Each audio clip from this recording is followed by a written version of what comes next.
Hey guys, welcome back to your Heroclix headquarters. So as promised, we're doing our late Meta Monday video. Here's Spencer with I'm me. back! I'm here. So a couple weekends ago, you went to Alabama State. Yeah. So that kind of actually jumbled up when our plans were to record some stuff.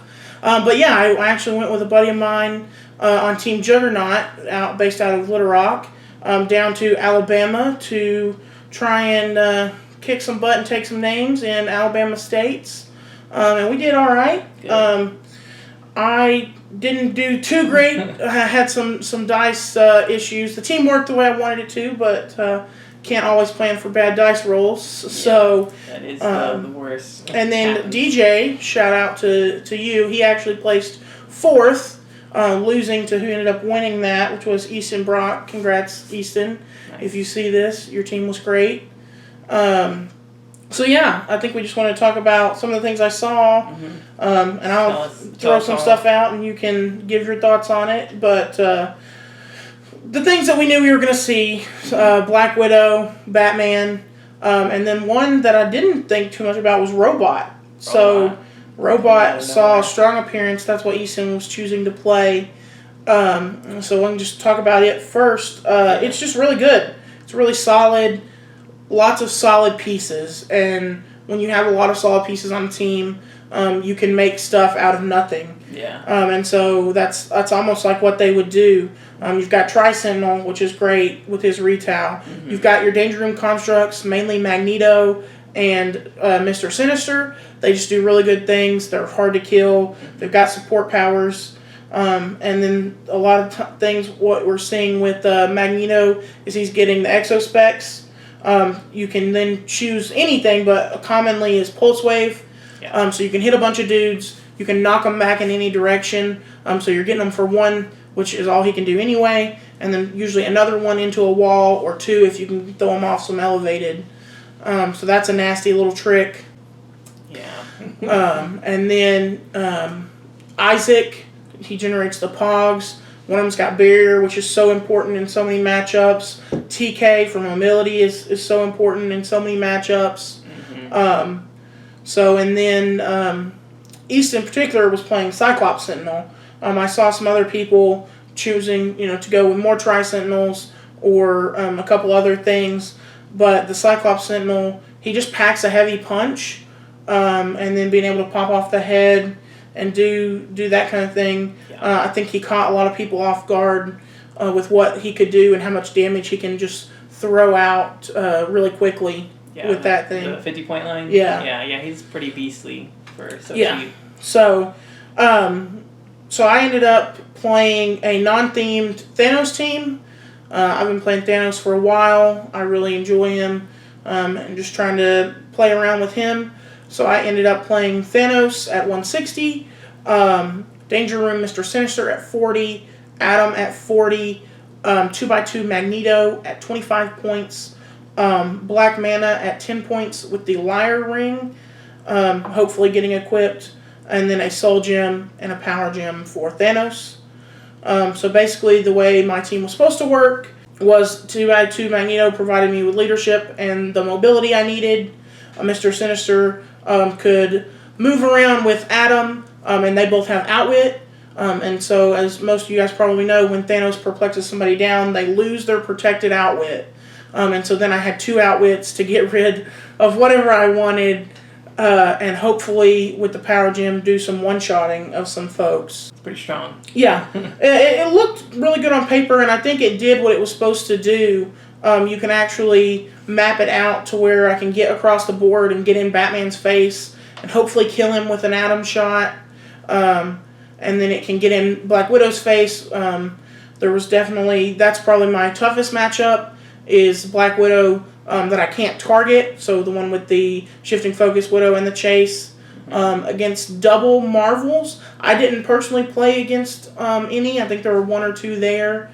But I didn't. I actually really liked that matchup because of the double Marvels and Thanos' ability to free shoot someone that has an additional character of that name on the map. So that actually seems like a good matchup for me. But I ended up actually playing a variation of the untargetable Widow in the hindering with the shifting focus, and then actually also the Prime Widow that shuts off defense powers, which was not fun when I forgot that. And they just said, all right, Thanos, take however many because you don't have Invincible. Right. That wasn't fun. Sleeping on the Prime Widow. Yeah. So Black Widow was obviously there. I ended up also playing 2 Batman teams, which I had a plan for Batman because I knew I would play him, but it's not my favorite matchup. And people are probably thinking, well, if you are not favorable against Widow and Batman, you probably shouldn't play it, right? But I had a plan, and that's. Well, everyone has a plan until they get punched in the face. or crit miss, in my case. Yeah. So I was able to get in Batman's face in both games and just flat out miss, one of them being a crit miss. And forgot about this little guy. Black Vulcan should have came in and saved the day, and I just completely blanked. Yeah, it happens. I forget them a lot too. Yeah. I forget to bring them, and I'm like, I should have brought that. That would have probably helped. Well, I try not to. I mean, there's 9 of them on my sideline because why wouldn't you? And then you got to get all 9 of them out and then put them all back in the box to move. Mm-hmm. So I try to just leave them in the box. I was like, oh, if I get them out, I'll get them out. And then they get forgotten and stay in the box. But so missed some crucial roles against the Batmans, or I think it would have been a better day. I do want to honorable mention what my buddy DJ was actually playing, which goes back to a team that actually Wes, who was also there, had originated, and that was a Brotherhood of Mutants team with 3 2x2 Magnetos, Exodus, and the Danger Room Magneto with the specs, and then Jason Weingard. Mm-hmm. And so the whole point of this team is Exodus with the Reign of Terror map bonus can very easily hit that leadership and get +3 to his stats. Pulse Wave Precision Strike with multiple targets and Energy Explosion. So you can Pulse Wave a bunch of Colossals for 1. There's just a ton of mobility with the Magnetos. Being able to master magnetism and TK, and they have sidestep, so you can get people where they need to be. Mm-hmm. Jason Weingard is amazing. He's all over the meta right now. Mind controlling your whole team and mainly making pogs. Yeah. The Isaac pogs we talked about from earlier, with the barrier and the TK, a perplex from Chewie that's also a threat to attack. Miles and Gwen. Miles it is, I think, has Outwit. Mm-hmm. Or Dinosaurs from Stegron, or Ace the Bat Hound from Bruce Wayne. I mean, it's all kinds of Pog City. Too many good Pogs. So, or the Iron Avengers, right, from Iron Man. So he just is pumping out Pogs and doing his thing. Exodus is a huge threat, especially if he has hit the leadership. Which brings me to a pretty prevalent point if you're going to be playing the Reign of Terror map bonus. So we've recently got a ruling that the way that the map works is it's the first time you choose to roll leadership is the one that automatically succeeds if you have the consolation. So it's important that you are not going to activate leadership until you are sure that that's the leadership you want to automatically succeed, because it's the first time that you roll it. So Exodus is arguably more potent not on the map, because he'll token up his dudes, and turn 2 he will for sure be getting +3 to all stats and running out and probably killing something. Dang. Plus he's got his Genosian force field, just kind of mess with your movement and trying to shoot him. So it's a really solid team. Like I said, DJ was able to get 3rd place with that. So it's solid and kind of like a fringe team out there, compared to all the mainstream stuff that we're seeing. Yeah, it sounds like there's a lot of good diversity there. So not just all Black Widows and Batmans. Right. There's some good diversity still. Right. I definitely prepped for more Black Widow Double Marvel with my team and didn't see many, but Black Widow was definitely still there. But there was way more Sentinels than I had imagined. Yeah. And then you are still seeing some of the generic themes. Monster not as much, but Mystical is still very prevalent with Wendigo and Tri-Sentinel. I actually played a gentleman that was playing a Mystical theme with Wendigos and Tri-Sentinels and Undertaker with Exospecs, which WWE is still very prevalent. I think that they have a place in the meta. It's a small place, I think. But I think they're, with pieces like Eddie and Undertaker, they're solid figures for their points. And then when you add, in addition to that, they can't be shot or outwit on top click. Yeah, that's super annoying. it can, if you're not prepped for it, it can make for a bad day. So just be aware that those pieces are out there, and some people are trying to work with them, so you should be prepared for that. For sure. So I think that leads us to going forward. Fantastic Four is right about to come out in a few days. Yeah. Where do you think that is going to leave us? What are your top picks for what you think is going to be meta after? I am so excited about Franklin Richards. And some of you may go like, oh, well, Black Widow kills him, but not the rare, not the 65-pointer. I'm talking about Chase Franklin Richards with the Nightbringer ring. I know some people think, oh, he's garbage. He can't put himself in hindering. But for 5 points, you very much can. And then becomes to where you can target him in stealth. So that's really good. I think for 75 points, the Chase Franklin Richards, I am very excited to get him and throw him on a map. He is a beast, especially with those 2 stock clicks at the end. Yeah. Being a 20 defense with a 14 for 5 with the Doom team ability. So I think it's important to also think that if he kills something, after you put him on the click, he's going to heal back above it. You got to put him right back on the stuff. Yeah. And then you got to deal with a 20 defense again. Right. Right. So that's definitely my biggest one. Obviously, people are all about God Doom. I'm all about God Doom still. I don't know if he's going to work out super great, but I'm trying to do my best. And I know a lot of people are going to try to do their best. He's going to be fun no matter what. But I'm looking at God Doom. And, at 100 points, he's pretty good. And at 200 points, he's really good, but he's maybe a little too many points. So it's like, you got to try and work around that, I guess, the best you can. But aside from chases, there's still a lot of really good figures. Absolutely, yeah. We've already talked about Jason Weingard and how prevalent he is and how good he is. And with the ruler keyword, he can actually be paired with the Dr. Doom, Mr. Fantastic, Earth X. Reed Richards, I think, is what the figure is actually titled. The Earth X one is Dr. Fantastic. Is it Dr. Fantastic? Fantastic. And his ability to bring in Franklin, so that means you could actually have one on your sideline, and Jason can call in Franklin, and he will actually stay instead of going away because he's on the map. So you could potentially have 2 Franklins on the map, 2 Franklin Pogs. That would be interesting. Which is very fun. But 20 impervious, power cosmic, and then 12 attack with pulse wave, or 5 something similar. Yeah, it's really crazy. 0 point pog is stupid. And everyone freaked out originally because they were like, "Oh my gosh, we're gonna be able to call this in with Jason. It's so broken." And then they saw the point value, and they were like, "Oh my gosh, it's so broken!" And then the Pog had a trait that said he had to immediately die if Dr. Franklin wasn't on Dr. Fantastic wasn't on the map. So, which I know they put just because of that reason. Oh yeah. It was definitely with Jason Weingard in mind. But they theme. They both have ruler, so that is a possibility. Can get around it that way. Yeah. So, in keeping with generic themes, there's another piece I'm really excited about because I played Thanos so much, and he does almost the same thing for less points. Is going to be the Prime Silver Surfer. He's got the Scroll Team ability, which I think is really good.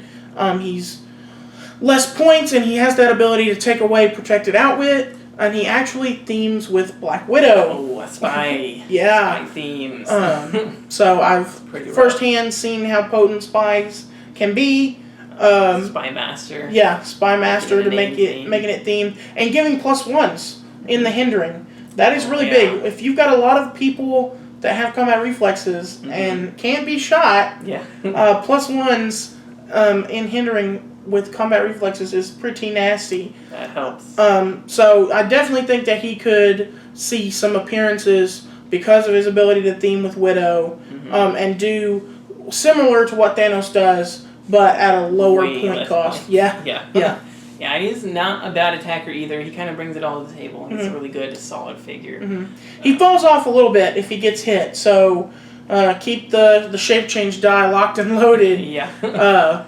But don't actually load any dice. Not advocating for loading your dice.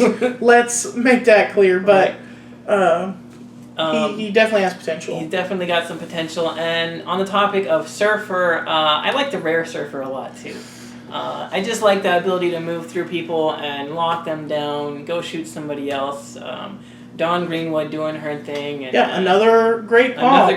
Another great pog. But yeah, I mean, he's okay. I personally like the starter set Surfer just because of his ability to running shot pulse wave.